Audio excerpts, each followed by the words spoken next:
잘 계셨죠? 예, 한 주간도 하나님의 은혜 가운데 잘 계셨을 줄 믿습니다. 지난주 말씀에 하늘에서 공급받는 생수, 바로 내세매와 생수를 마셔라라는 것을 제목을 가졌죠. 그렇게 마시면서 매 순간 주님과 긴밀한 교제를 나누며 축복된 삶을 살아가셨는 줄 믿습니다.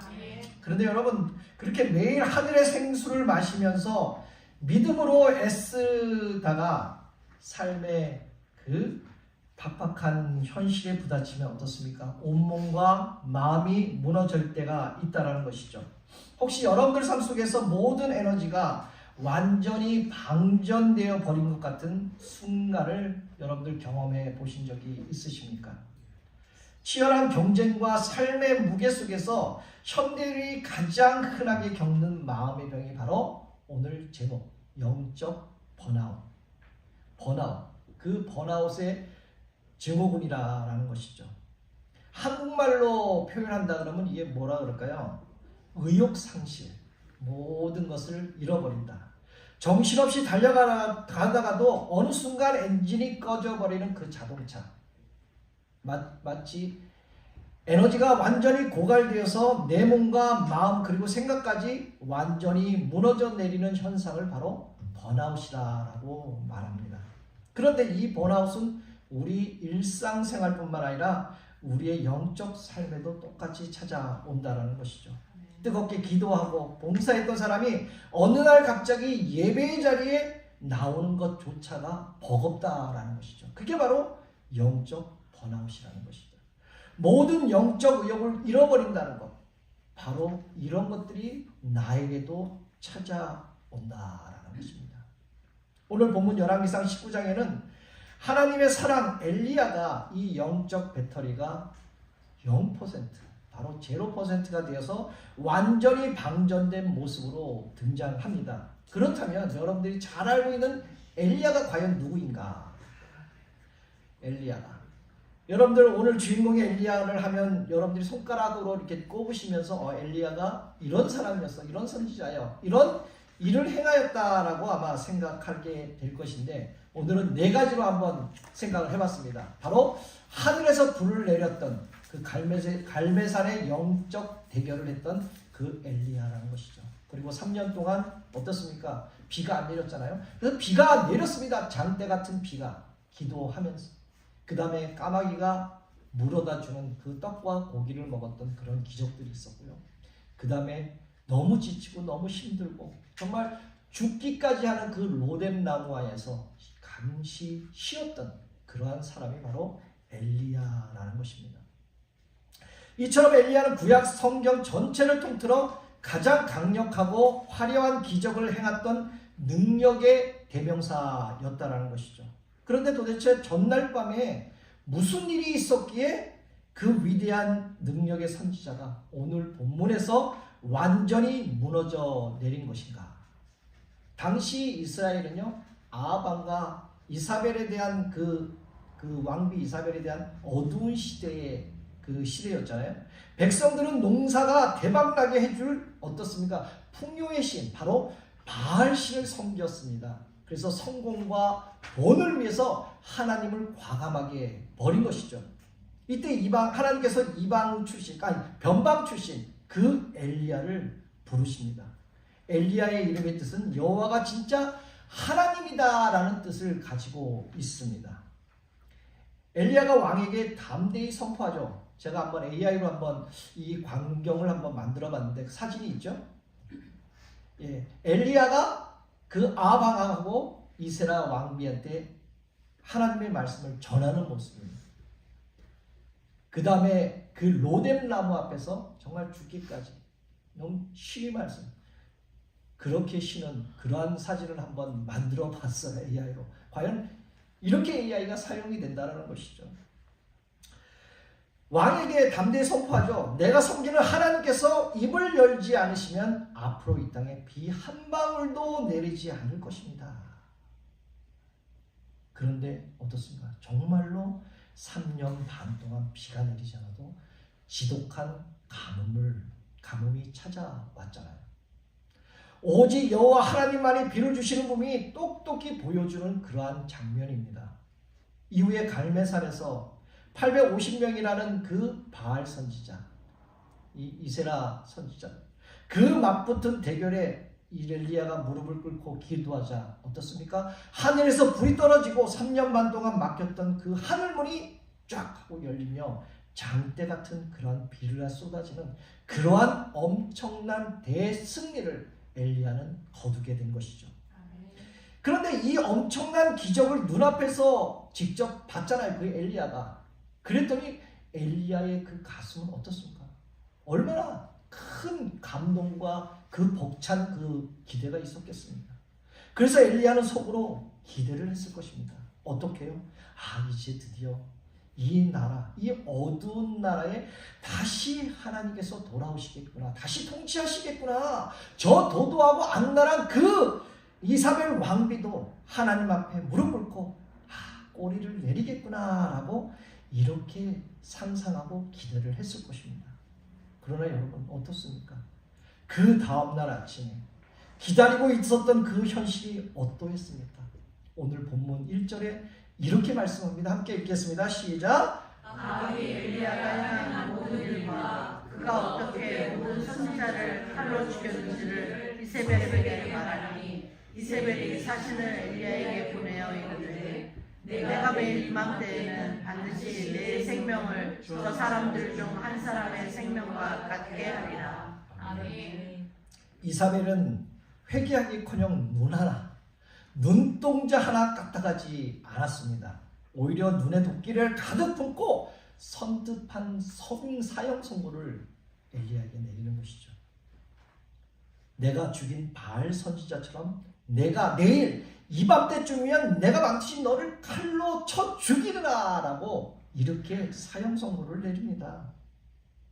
여러분, 엘리야가 기대했던 것이 어떤 것이었습니까? 처음에 온 나라의 회개와 영적 부흥을 기대했었잖아요. 이거였는데 돌아온 것은 어떻습니까?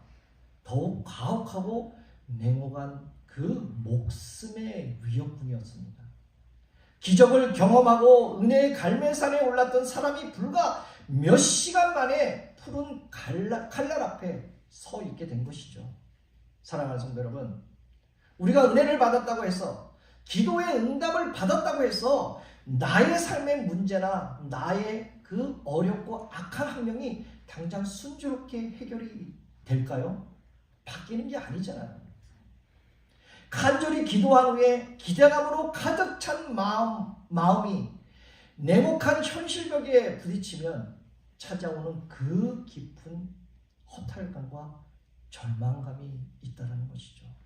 아마도 갈멜산에서 불을 경험했던 그 엘리야도 아마 이사벨이라는 그 현실 문제에 맞닥뜨렸던 것이죠. 아마 그 문제가 그대로 남아 있었던 것이죠. 한순간에 무너뜨릴 영적 번아웃이 진짜가 엘리야에게 이제 시작이 된 것입니다. 여러분도 월드컵 다 결승전 보셨죠? 월드컵이 지난주에 끝났습니다. 한 달 동안 저는 월드컵이라는 것에 푹 빠져 있었습니다. 어쩌면 은근히 그 경기 시간이 기다려지더라고요. 또 월드컵이 끝나니까 어떻습니까? 한편으로는 좀 허전한 마음이 좀 있었어요. 그런데 월드컵을 보면서 깊은 감동의 장면이 있었습니다. 바로 미국 팀이었죠.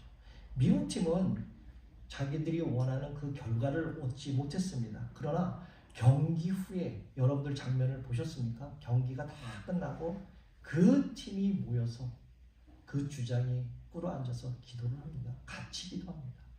그 기도하는 그 여태까지 16강에까지 올라왔던 그 미국 팀이 결국 떨어졌지만은 그 감사하는 기도하는 모습을 저는 보았습니다.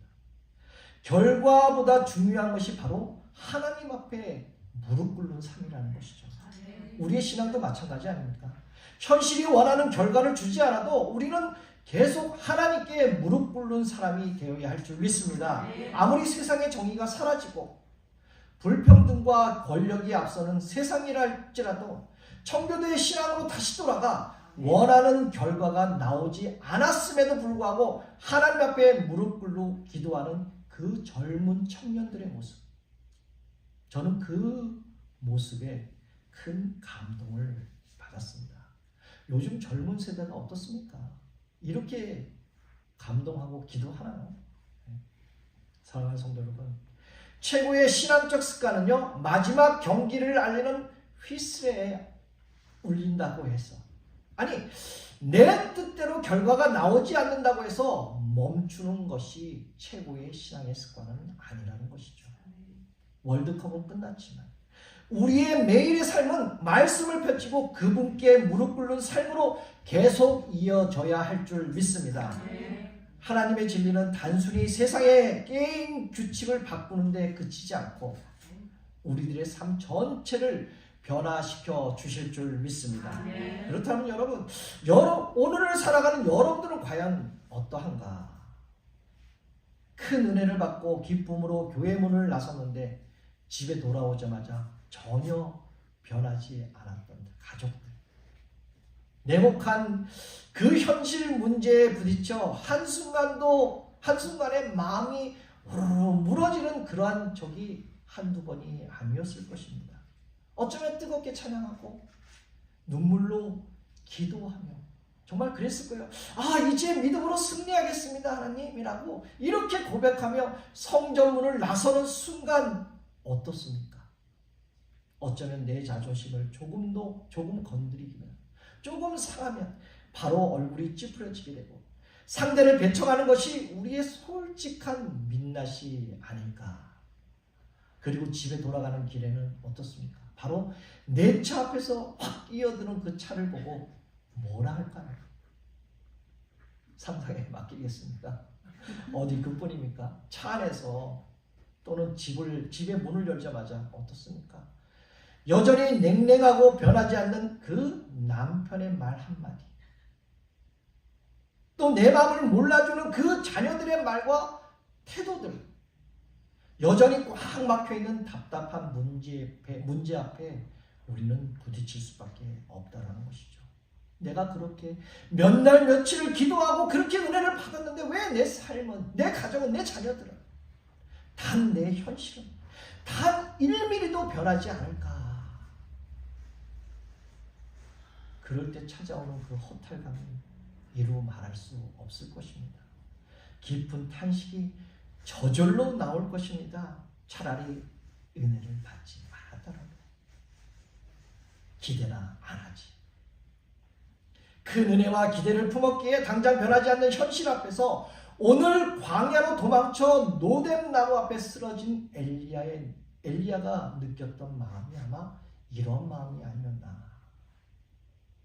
기대가 컸던 만큼 그 냉혹한 현실 앞에 우리의 마음은 완전히 무너져 내리고 말 것입니다. 사랑하는 성도 여러분, 우리의 삶에도 저마다 실패도 있고 좌절도 있고 건강 때문에 겪는 고통도 있고 또한 물질의 어려움도 있습니다. 저마다 아픈 상처와 절망의 로뎀나무가 다 있다라는 사실입니다. 그런데 로뎀나무가 우리가 생각하는 큰 나무가 아니라는 것이죠. 아까도 잠시 보여줬던 그 화면이었지만은 광야의 작은 쌀이나무로 사람 그 한 사람, 좀 약간 키가 한 180 정도 될까요? 한 그 정도 되는 그 사이즈 높은 사람 한 사람이 겨우 햇빛을 피할 만큼 그 초라한 그늘이 바로 로뎀나무였다라는 것이죠. 그렇다면 엘리야가 그 작은 가시덤불 아래 쓰러져 누웠던 것을 과연 어떤 의미를 말할까?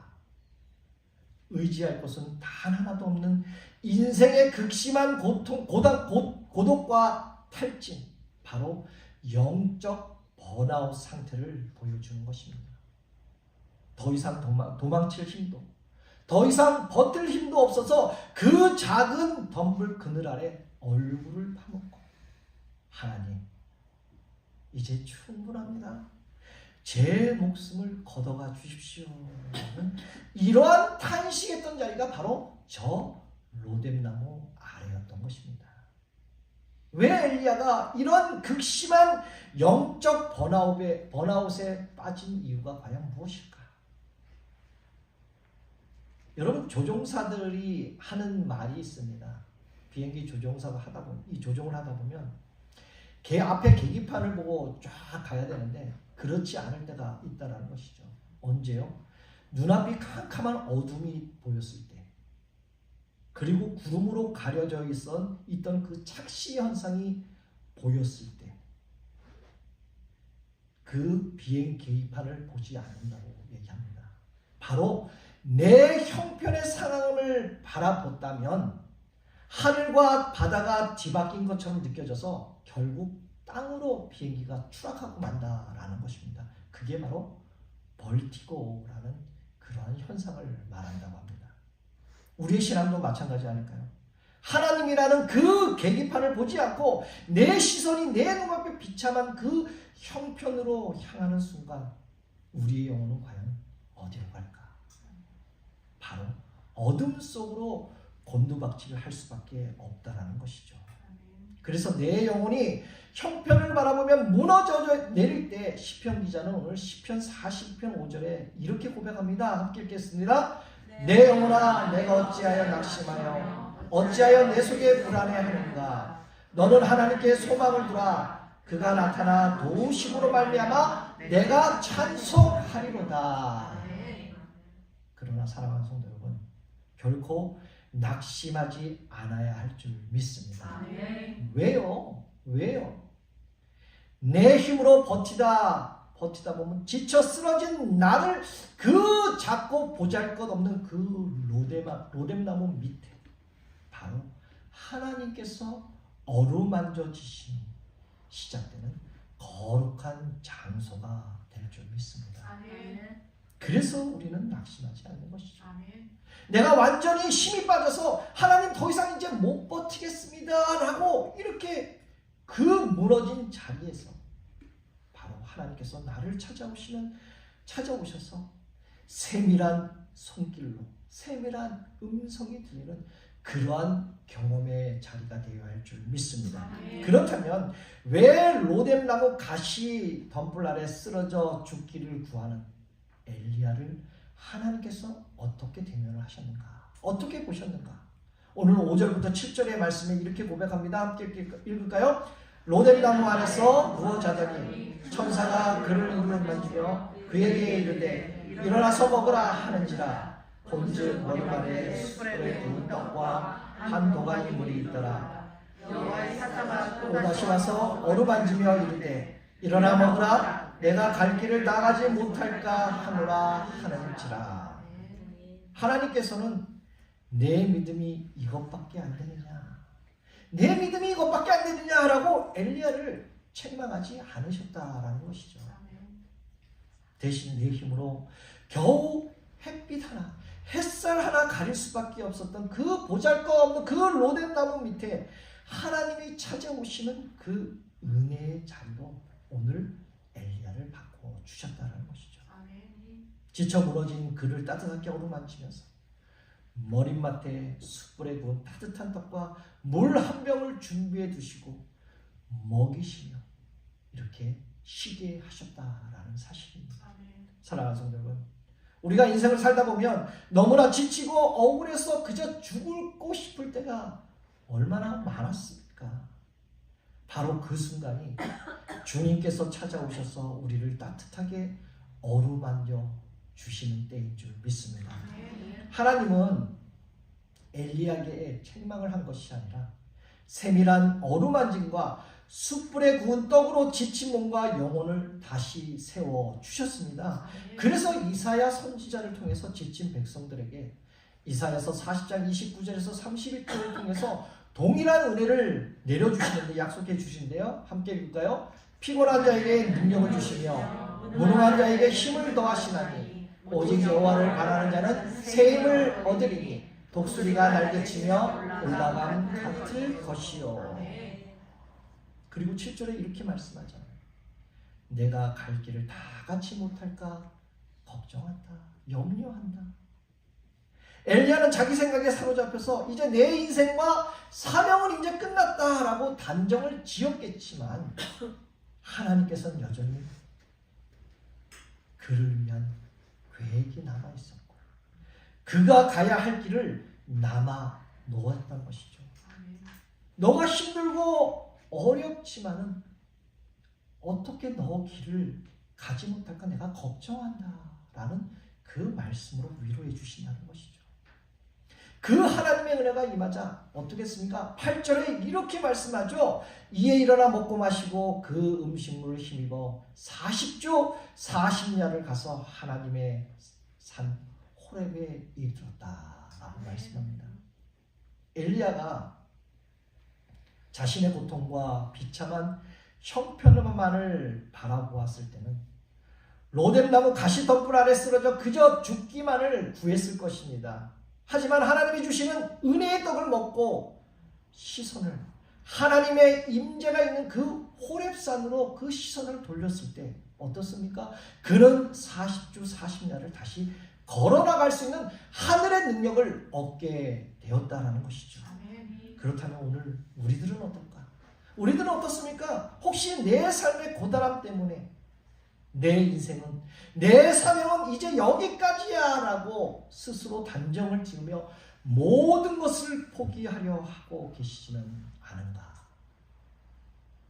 내가 이제 끝이라고 생각하며 절망하는 그 순간에서 하나님께서 나를 위해서 여전히 그 다음 단계를 준비해주고 계시다는 것을 여러분 절대적으로 믿으시기를 주님의 이름으로 축복합니다. 우리가 끝이라고 생각하는 바로 그 자리는 하나님의 역사가 새로 시작되는 출발점인 줄 믿으시기를 주님의 이름으로 축복합니다. 그러므로 여러분 오늘 내 뜻대로 되지 않는 형편만 바라보며 낙심하며 앉아있지 마시기 바랍니다. 나를 따뜻하게 어루만지며 일어나 먹으라 말씀해 주시는 그 주님의 음성에 그 귀를 기울이시기 바랍니다. 주님이 주시는 은혜의 떡을 먹고 힘을 내요 다시 한번 믿음의 눈으로 들어서 호렙산을 바라보며 담대히 일어서는 여러분 모두가 되시기를 다시 한번 주님의 이름으로 축복합니다. 이제 말씀을 맺겠습니다. 오늘 로뎀나무 아래 쓰러져 엘리야의 모습 속에 우리의 자신을 한번 바라봤을 것입니다. 내 자신을 한번 비췄을 것입니다. 지금 내게 찾아온 그 영적 번아웃에 빠져 있지는 않으십니까? 내가 비록 지금 어려움을 당하고 내 형편이 어둡다 할지라도 절대 포기하지 마십시오. 하나님께서 우리가 주님과 더 친밀해지고 주님의 뜻을 더 분별할 수 하도록 때로는 우리를 그 어려운 광야로 보내신다는 것이죠. 그런데 그 광야는 어떠한 곳입니까? 어떠한 곳입니까? 어려운 곳이지만은 우리가 버림받는 자리가 아니라 내가 수문같이 되어 나가도록 나를 단련시켜 주시고 오직 하나님만을 깊이 만나게 되는 은혜의 자리인 줄 믿으시기를 다시 한번 주님의 이름으로 축복합니다. 그러므로 나에게 찾아온 영적 번아웃의 그 자리에서 툴툴 털어버리고 지금 내가 어려움을 당할지라도 끝까지 주를 신뢰하겠습니다 라는 이 믿음의 고백을 하며 광야에서 주시는 만나주시는 나를 위로해 주시는 그 주님의 위로와 능력을 날마다 경험하시며 살아가시는 우리 모든 우리 성도님들 되시기를 다시 한번 예수 그리스도 이름으로 축복합니다.